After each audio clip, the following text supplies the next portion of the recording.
Hello everybody. I know it's been a little bit since I posted, so I thought I would do something fun. I did put on my Facebook last night about a mukbang, which is all over the place. I don't know if they're still relevant or not, but I thought, you know what? I haven't done one before, and I would like to talk about some things, and sometimes just sitting and watching somebody talk about things can be quite boring. So I do have my mom's dog here, so if he starts barking, it's because I gave him a treat, and he likes to kill the treats before before he eats it. So if he starts barking, I apologize. So I had the option up of whether to do a mukbang with Taco Bell or bar burrito. I only got one answer from Kristen, so Kristen, thank you. I didn't go to bar burrito, and the only reason I didn't go to bar burrito was because I was too damn lazy to change out of my pajamas, and I didn't want to go in the store. So Taco Bell had drive-through, and I did that. So I got combo number 7, I believe it was, which is the Doritos Los Tocos. I did get a root beer with that. Do you know what? I got home and realized they only filled it up to there because the rest was full of like foam. Not good. So Taco Bell, come on now. Really? Come on. That's not fair. What I'm going to be talking about today is funny or sad or weird stories that happened to me while I was in the hospital. The hospital is a weird thing. You're totally out of your element. You're totally out of control. And you have to go with the flow sometimes. And sometimes things happen that are really weird. So some stories are from like really, really far, like long ago, like years and years and years. And then some are from like this time here. So I'm going to show you what I got. Whoops. We don't want the dog eating hot sauce, that's for sure. So it came with 2 tacos and the, what are they called? Fries Supreme. So Fries Supreme, let's do a little shot of that. I hope there's a fork in there. So that's what the Doritos Los Tacos, or oh my gosh, the French fries look like, all dressed up. And then the 2 tacos. I always get mine without lettuce because I don't trust, I know it's a weird story, but I don't trust lettuce in restaurants and stuff like that unless it's in a salad, because I've worked in a restaurant and I know that lettuce that goes into a salad gets really, really washed really, really well, but lettuce that goes into a sandwich is not washed as well. So, bleh. Okay. So please don't mind me while I'm eating. I thought I would do this because, like I said, it can be boring without whatever. I did get mild sauce. I used to be a hot sauce person. I used to be a hot sauce person, but I had a really bad thrush infection in my mouth, and it was really gross. And ever since then, my tongue cannot handle having hot sauce. So I just use mild sauce from Taco Bell. I actually haven't had a Taco Bell in a really, really long time, probably a couple months. I used to get it all the time, but now I don't. So I'm putting a little bit of hot sauce on my taco, and these are messy, so please forgive me in advance, because tacos are messy, and I only have like 1 napkin, so that's okay. So the first story I have to tell you happened to me when I was 25 years old. I was in the hospital. I had surgery, and I was in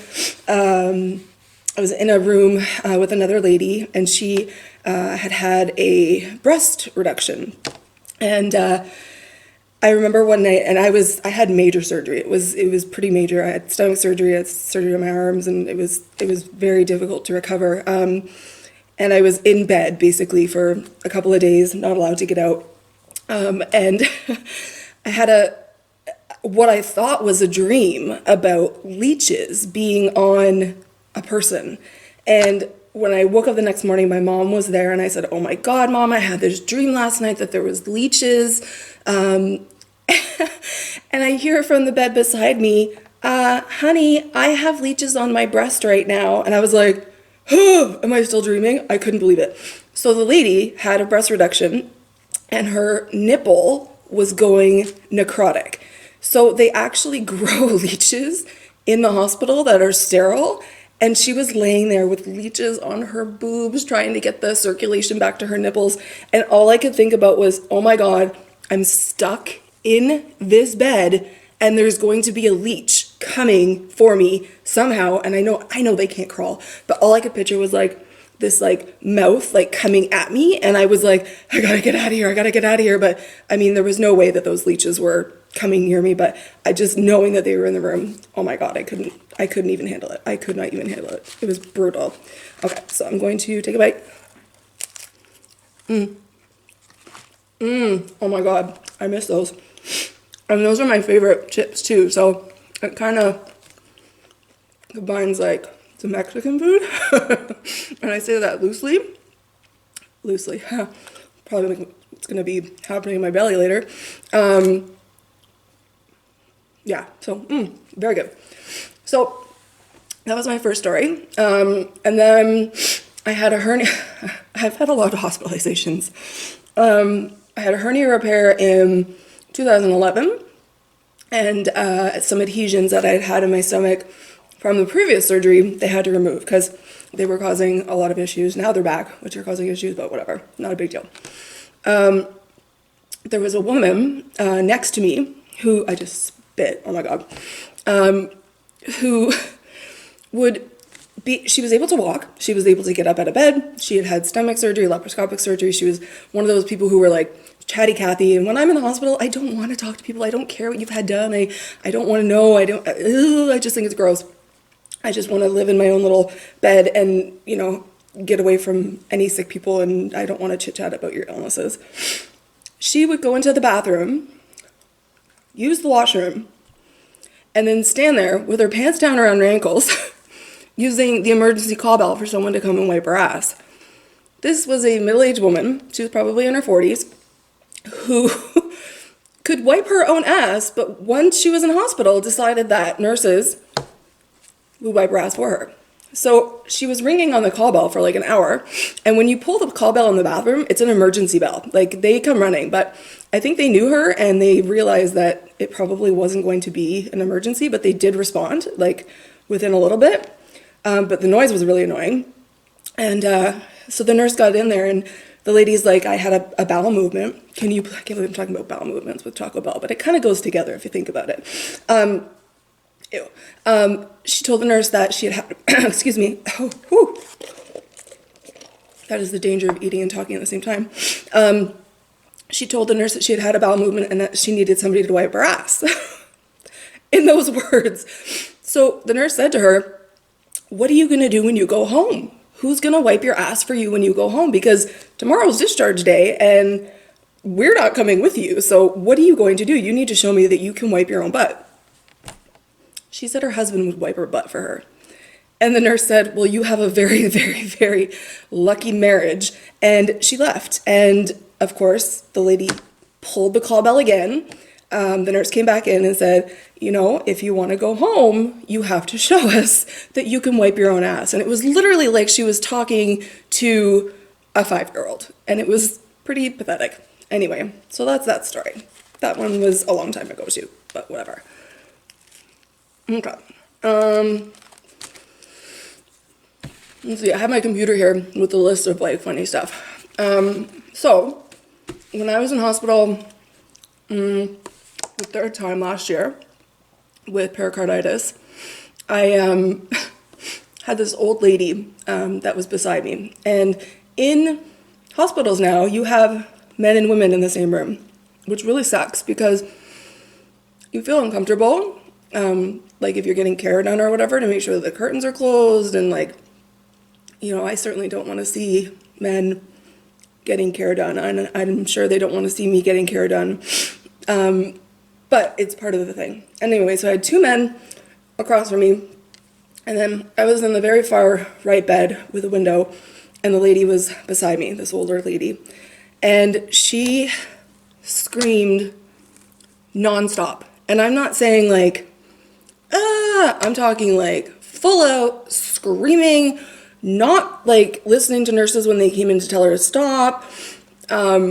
She would scream things like, a lot of this is about butts. It's actually a lot about butts now that I'm looking at the, the list. She would say, itch my butt for me, itch my butt for me. She would scream, she would use her call bell, she would be up all night long and then sleep periodically throughout the day. So the nurses were trying to switch her routine around, and they would wake her up at breakfast, and this woman had an appetite like I have never seen in my entire life. She would eat like 3 things of ice cream a day, not like ice cream that you get from the hospital. Like her son brought her in like boxes of Chapman's ice cream, and she would eat it all day long on top of like her meals. And when she ran out, she would scream about not having any ice cream. So the nurses tried to do whatever they could to try and like appease her because it was nonstop. And they would actually feed her 6 meals a day. So they would wake her up in the morning, feed her breakfast, a special breakfast, and then the breakfast trays would come and she would eat the breakfast. And then they would do that all over again at lunch and all over again at supper time. When her son came in to visit, he was like, oh, Mom, all you need is sleep. Like, sleep during the day when you can. And I would finally, like, by the time, because I was in there for a while. I was in there for, like, just over a week. And I had no sleep. I was so grumpy. Oh, the dog's going to start barking. No, don't bark. Be a good boy. He's playing with his treats. There we go. Okay, no barking, or else I'm going to take it away. So she would scream and scream and scream, and it was brutal. So yeah, her son, I finally said to him, can you please ask your mom to stay awake during the day and then go to sleep at night? Because everyone in the room was miserable and there was nowhere else to be placed. I was in isolation, the guy across from me was in isolation, there was just no room left to go. And it was awful. It was an awful week in the hospital. I got 0 sleep. I think I ended up probably even sicker leaving the hospital, than I did like getting into the hospital because I was so exhausted. I remember coming home and like sleeping for, I think it was something like almost 2 days in a row, like without hardly getting out of bed. Like it was awful. It was absolutely brutal. So yeah, that was, and I had asked for a room change, but they couldn't accommodate it just because they were full and it was like flu season. And of course everybody's puking and shitting and in isolation and all that kind of stuff. So yeah, that one was more detrimental to my health than the other ones, but you know. Okay, so that's good. That was so good. Oh, did I show you? So that was a taco without lettuce. Yeah, and my hands are shaking. That's just part of the deal. So then I have actual video of this, but I don't want to put it online because whatever. But when I was in the hospital last March, there was a gentleman parked beside me, and he was brutal. He came into my room in the middle of the night, my area in the middle of the night. He grabbed my phone and he started taking video of me. And the nurse walked in, and the nurse actually gave information out that she shouldn't have about me, because he was asking questions about when I got there, and I was out cold. I had been sedated, and it was after getting my heart cardioversioned, so I was recovering from, you know, the anesthesia from that, and totally out of it. And then the video is like him asking personal questions about why I was there, who I was, and the nurse was answering some certain questions that she shouldn't have asked or shouldn't have answered. And when I woke up, I saw this man standing by my bed, and I kind of freaked out, like, holy shit, is this like a dream? Is it real? And it was real, and it was really scary. He was quite, I don't know whether he was like mentally unwell or whatnot, but he actually scared me. And I didn't like that feeling at all. And on the video, you know, it shows me sleeping and whatnot. So when I woke up, the nurse woke me up for blood work, and he put my phone down and left the cubicle. I still can't believe the nurse allowed him to be in there. I was so shocked. I did put in a complaint, but didn't really follow through with it because I was so sick that I didn't really have the opportunity to do so. So yeah, that was really scary. And then the next day, whenever I'm in the hospital, especially when there's men in the room, I always keep my curtains closed. I don't like them open. I don't like to, like I said, I don't like to see other people. I don't want people to see me. So I had the window, or the window area. I always seem to get the window area. And he asked me to open my curtains. And I said no, very politely. I said, no, thank you. I need some private time. Whatever. And he said, well, I want to see the window. And I said, well, then you're going to have to ask for a new room because this is my area and I am not opening up the curtains so that you can see the window. And we kind of got into a little bit of a verbal spat over that. And then I actually left like the next day because I could have done what they were doing at home while I was in the hospital. And I didn't really need to be there anymore. So I discussed it with my team, and they agreed that, sorry, my nose is running. They agreed that, going home was probably the best option, and wasn't necessarily just because of him, but, other things as well. So that was another one. There's a lot of like people, I'm gonna take another bite, hold on, before it gets all cold and gross. That's really good. I've never done a mukbang before, and I find that the mukbangs like on YouTube are like massive amounts of food, and I just can't do that. So this is just like a normal lunch, I guess. Anyway, a lot of people tend to vape or smoke in the hospital. I was in the ER, and 2 cubicles down, there was a lady, a visitor actually, wasn't even a patient, who was vaping. And she got in a lot of trouble. And she was told that if it happened again, security would be called and she would be escorted out of the building.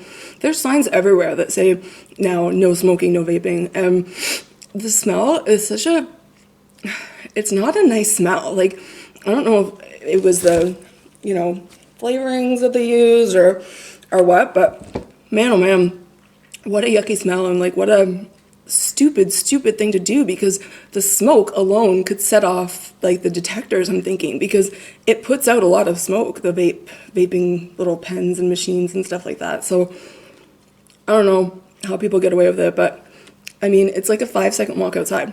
Go outside, like go outside and vape, like, or smoke, or do whatever you want to do, but don't do it when there's people who are, immunocompromised, or they're sick and they're nauseous. I've smelled people patients come back in the ER with like the smell of weed on them, which, is fine, but it makes other people like sick. So, it's just, I don't know how people think that they can get away with like doing that. It's kind of like a weird situation. I don't know. I would never imagine putting out somebody else's health in risk, especially like your own family member too, who's in there as well. So obviously your family member is there because they're sick, and you're sitting there like blowing smoke in their face. I don't know, it's kind of weird. Okay, so this one I have to be careful because it's a very specific kind of situation that happened, and I didn't know the person's name anyway, so it's not even like I could identify them. But there was a man, the second to last hospitalization that I had in September of this year, who had eaten a 2-pound bag of sunflower seeds with the shells on and ended up with a blockage. So he had eaten some of them with shells, like just crunching them, and then like swallowing the other ones whole. So if you imagine like a 2-pound weight of sunflower shells and seeds stuck in your gullet and not able to pass through, and the ones that do pass through are cutting the shit out of your ass. And he was in the hospital for 3 days. They gave him like enemas and bariums and like stuff from above, stuff from below. Like they were just like pumping this guy full of like laxatives just so that he and fluids so that he could like pass this massive mass of sunflower shells. And all I could picture was like, you know, a butthole, an asshole with like kind of teeth coming out of it, like the shells. I could like just see like that's what I was picturing in my head like every time he was talking about it. And they actually had sent him home after a couple of days, and he ended up coming back in because he was in so much pain. And they were the day that I left, they were talking about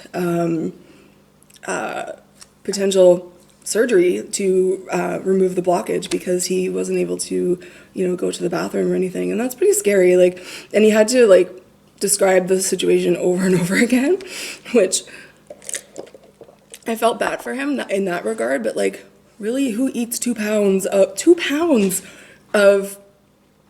sunflower seeds improperly? Because you're supposed to deshell them or whatever it's called. And yeah, so that was brutal. And then the last time I was in the hospital, I was actually in the same bed that he had been in, and I was like constantly looking on the floor for sunflower seed shells. Like, I know that sounds retarded because it had been like a while since I had been in, and obviously it wouldn't be there, but I was literally in that bed that he had been in, and I was like, I wonder if he ever ended up passing all of those or if he ended up going for surgery. Because, I mean, my goodness, like, I couldn't imagine, like, he was in so much pain, and there was a nurse there who was very loud. His voice was very carried, and he was at the nursing station. You can hear everything because it was a straight kind of line of beds and cubicles in like a specialized unit that's kind of right off the ER. So you can hear like what the nurses are saying, especially consider like depending on, I just burped, excuse me, depending on like where you are within like the hospital or in the unit. And like he was making fun of him, and I felt really bad because if I could hear it, that means that that gentleman could hear it. And it was stuff like, oh, I wonder if they were like salted or unsalted, and if we need to check his sodium, like laughing. And like, you know, I felt sorry for this guy. Like you know, having to come to the hospital when you're sick sucks, but then like if it's something self-inflicted like that, like I just, my goodness, I can't imagine like I can't imagine having to like present to the ER like triage and be like, yeah, I haven't pooped in like 2 weeks because I ate these sunflower seed shells and I'm in a lot of pain and my butthole is covered in like scrapes from passing the few that he was able to pass on his own. But I can imagine that it was pretty scary, like, you know, not being able to control that situation too. Like that could be brutal. There's another story actually that I just thought of. I was in a car accident. I have the worst luck. Everybody who knows me knows everything. I had a car accident in 2015, and the nurse that was getting me ready to get up out of bed for the first time and walk was talking about, you know, the fact that I was a nurse and I worked in mental health, and that was something that she had always wanted to get into. I had a catheter in, and it, you know, that's uncomfortable, and it's embarrassing as well too, like to have to, you know, have somebody stick a tube up your cooch and make sure that you can go to the bathroom and whatnot, because I wasn't able to move with the, you know, the protocol afterwards from the accident. And she was like asking me as she's taking out my catheter. So here I am, frog leg position. All you nurses know what that is. And she is taking out this catheter and says, would you be able to get me an interview where you work? And what am I going to say? No, because like you're dealing with my bits and my parts. And I was like, sure, no problem. So she actually went and wrote her name and her address and her phone number and said, please get in contact with me. I'll send you a resume. If you could like hand it in for me, that'd be great. And I was just like, yeah, sure, no problem. Totally chucked it afterwards because I had no intention of like having somebody who's that unprofessional actually like, you know, work in a place. Anyway, it was very awkward. And I just, yeah, I don't know, very, very awkward. So like, it's funny, like in the hospital, because you really don't have like, they try and give you as much dignity as possible. Like I remember after the car accident, they had to cut my clothes off, and they were so respectful of like making sure that I was covered and all of that kind of stuff. Like as soon as they would cut one thing off, they would put the sheet over top, and they actually cut off my favorite dress and my favorite leggings, but you know, I was alive, that's all that mattered. But yeah, like there are some, you know, situations where it works, some situations where it doesn't work. I also, in one of my hospitalizations, needed a blood transfusion. I had a lacerated liver during the surgery, and they had a student do the blood hanging, which I don't think is proper protocol. Now it isn't. It may have been back then. This was in 2011. And the nurse or the nursing student, it's a very specific way that you have to like pull apart the access port, and she didn't pull it apart all the way, and she pierced the blood bag, and it went everywhere. Like it looked like a scene from Carrie, like honest to God, Stephen King's Carrie. It was unbelievable, and thank God it wasn't like on me or whatever, because like I think I would have had like a little bit of a freak out, but it was everywhere. They had to get like special cleaners to come up and clean it, and then I had to stay longer because they had to order more blood and all that kind of stuff. So yeah, that was the nurse's fault for sure. She shouldn't have probably let her student do that, but you know, everybody has learning curves, right? Everybody has to try it once, I guess, but unfortunately it happened to me. So I forgot how good these are. So, sidebar, starting tomorrow, I'm gonna really try and watch my eating, because unfortunately, with the amount of prednisone that I'm on, I'm getting that moon face and a tummy, which I'm not used to. Even though I'm a bigger girl, I have sort of like a flatter stomach than most people do, and I usually have like pretty defined features in my face, and like it's just, to me, even looking at videos from like 2 months ago, 3 months ago, I can see the change in my face, and it's from the prednisone. So the steroids definitely do have some crappy side effects. I think that's it really for like funny stories. I try and really keep to myself when I'm in the hospital. I always close the curtains, and even when I get my infusions now, because it's so early in the morning, I'll just close the curtain and try and sleep in the lounger chair, just for privacy, right? So I don't see as much action as I usually do, but yeah, so those are some funny stories that happen. There's also like sad stories too. When I was in September during one of my admissions, I was in the ER, and there was a lady next to me.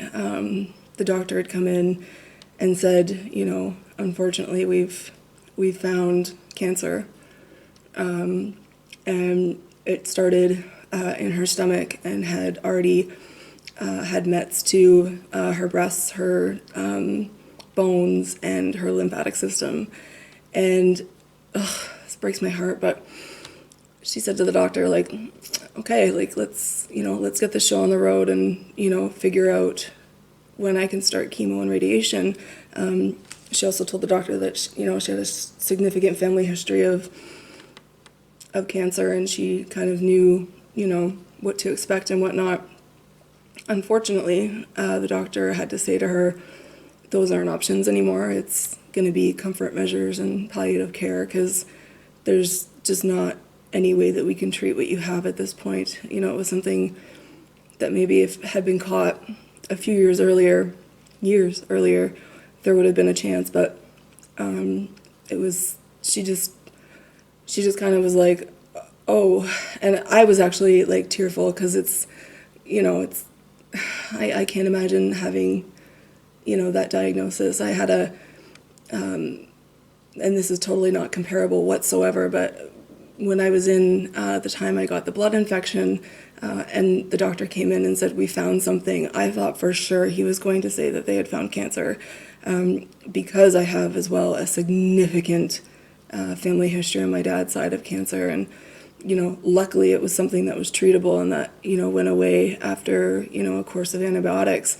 But I couldn't imagine being alone and being told that information, and I'm sure she was in a little bit of shock and denial, because you don't want to hear that news, especially coming just from being in an ER. It's not your doctor, it's not your team, it's not any of that kind of stuff. So yeah, yeah. I met a lot of amazing people in the hospital. There was a man, and I forget which hospitalization this was, but there was a man that was going for a walk with his family. He was in his 90s. He had been waiting for placement at a retirement facility, and he was walking in the hallway, and he actually ran into a man that he used to be in the army with, and they had fought side by side, and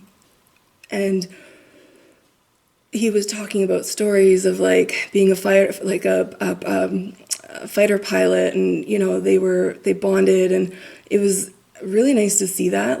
I know that sounds weird, but two men that hadn't seen each other in probably 70 years, 65 to 70 years, and they just happened to run into each other. It's amazing how that can work out like that. It just, the coincidence and of running into somebody that you fought for your country for, and now you're sort of at the ending stages of your life, and you run into this person who could have potentially have been someone who saved your life, or saw things that you saw that nobody else could imagine. And they spent a lot of time in the waiting room, talking to each other, which was really special. I felt even his family were they were amazing, and they were just nice people all together. And I can imagine that he was a very nice man as well. He was never gave anybody any trouble. Some people are very difficult when they're in hospital. I always find it weird that when people come into the hospital, they think that all of a sudden they can't do anything for themselves, and they're completely reliant on nursing staff. And there are people, or PSWs, there are people that do need that assistance, but then there are people that are completely 100% capable of taking care of themselves, but they just feel because they're in a hospital that they need to be waited on hand and foot. And it's not a hotel, it's a hospital, right? So we'll see how that continues on with millennials and how they feel like they should be treated as nurses, and being able to stand up for themselves and whatnot.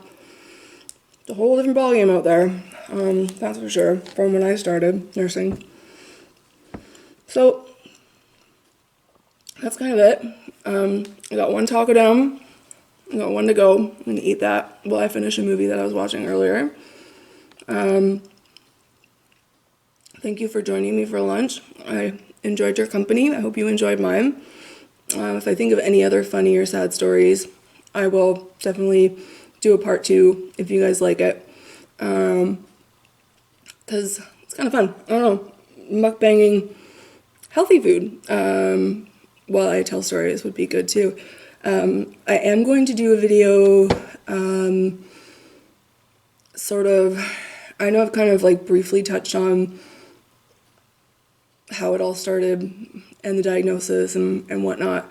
But I do want to do a sit down and, go through, what I went through and how they came to find, the fact that I have this immunity issue. And, it's really important to get the word out there and, educate people, especially for people that, thank God people donate blood, because it literally takes almost 10,000 donors to treat my case every month. And they, they separate the plasma and the antibodies and all that kind of stuff. And, each transfusion or infusion costs about $7,000 each time I do it. They have a program where you can do it at home 3 times a week by yourself, but with my issue with adhesions and also the fact that I'm giving myself the injections of heparin in my stomach, there's not a whole lot of areas that would be accessible, so kind of stuck going once a month. But I gotta tell you, I feel better than I have in such a long time.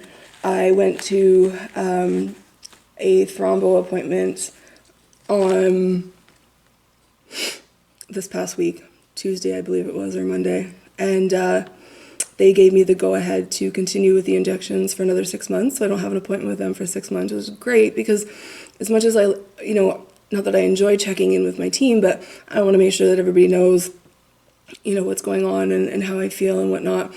And it was just a great appointment. The resident that came in, she was absolutely fantastic. We've decided to keep everything the same in that regard for another 6 months. And then we will discuss potentially transferring from a injectable to a pill, but they have to book a blood test. So because I have issues with my stomach, I don't absorb things 100% all the time for whatever reason, and they will give me the medication, and then they will take blood tests 3 hours and then 6 hours later to see how well or how unwell it's absorbing into my system, and potentially being able to change over to a pill.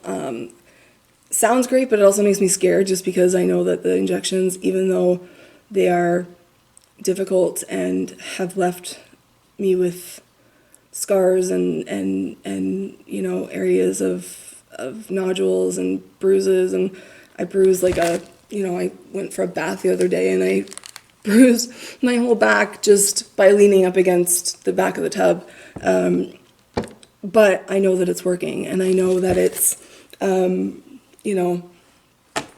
doing its job. So that was a good appointment. I left feeling fantastic, because I don't have to go back for 6 months unless there's an issue, which, the longer you wait in between appointments, to me that signifies health and the ability to deal with your health at home. So yeah, that was a good appointment. And then also in my last video, I did touch on the fact that my immunologist is saying that I'm in partial remission, which I think is amazing. So I'm building antibodies for the first time. They put me on a medication to stop my body from attacking the antibodies that they're giving me, because there was no change in the beginning. There wasn't really much of a difference. But once I started taking this other drug that's used for autoimmune disorders, like lupus and stuff like that. I don't have lupus, but I do have, a generic autoimmune disorder that attacks whatever immunities they actually do put in me for my immunodeficiency disorder. And that's been working. I feel better. I feel, I still have bad days. Don't kid yourself. I had a bad day the other day, but it's only a day, and it's not as severe, and it's not as debilitating as it used to be. So I know this is working, and it's going to be a lifelong struggle in terms of, making sure that everything is in balance the way that it should be. But the fact that I can say I'm in partial remission is just fantastic. And with the CVID, they didn't know if that was a possibility, right? Like, they didn't know if it would work. So it's working, and I'm feeling better. I'm doing more. I feel ready to get back out into the world again. I still have to, when I'm in hospitals and stuff like that, I have to wear masks still, because even though I am building immunities, I still have a severe illness that if I do get sick, it's something that can really affect the rest of my life. So I do have to wear a mask. when I go to the mall or if I am in the hospital or waiting for the doctor or whatnot. And that's just, for another couple of months until I really have, a reserve of antibodies to, rely on that are effective and that are actually working, because you can have antibodies and your levels can be good, but they're not doing anything sometimes. So they're doing what they're supposed to be doing. They're being little fighters and going out there and really trying to protect me, and I'm doing the best that I can. I'm not a big going out person anyway, so it's not like I'm missing out on a whole lot. Kind of a homebody, which is, kind of runs in my family. I am still staying at my mom's. I don't know how long I'm going to stay here. I certainly don't want to wear out my welcome, but I feel more safe and secure here than I do at home right now. And even though I, miss snuggling with the cats and being with them and, making sure that they're okay, I need to make sure that I have somebody who I can, if something goes wrong, that's there, just for a little while longer until I feel a little bit more comfortable being by myself. And I know that sounds weird because I'm a 39-year-old woman, but it's scary when you're feeling unwell and you feel dizzy and whatnot. It can be very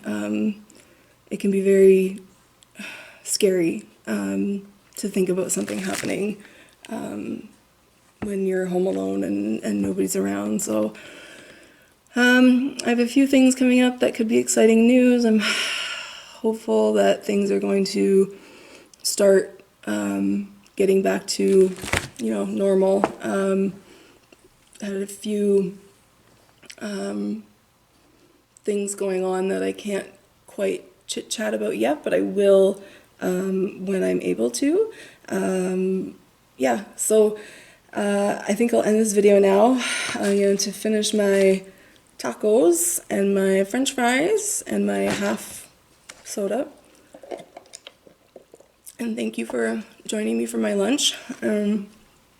I will try and get this video up ASAP, and that's it. So I wish you all a good week. I know tomorrow's Monday and a lot of people dread that, but hey, you can do it. I promise you can do it. So that's it for now, and I will try and do something similar again if people like it. If you do like it, please hit subscribe. Please hit the like button, share. Not that I think everybody needs to hear what I have to say, but I have some pretty funny stories and, some interesting things that maybe other people haven't gone through that I can walk them through. So if you have any questions, anything like that, I would love to do a Q&A if people wanted to ask me questions about my illness, being in the hospital, staying at my mom's, all of that kind of stuff, can be asked, and I will answer anything that is asked, because like I said, I'm an open book, and I like to talk, and this is kind of like therapy a little bit. And I know a lot of YouTubers say that, but it's true. I can look into the camera and I don't have to, look somebody in the eye, and I can still vent and still, get out some funny stories and whatnot without having to be near people, which I don't know if it's a good thing or a bad thing that I'm so seclusive, but it's all right. It's who I am, and it's who I will continue to be. So I hope you all have a good week, and thank you again for all your support and all your kind words. I really do appreciate it. Peace out, everyone.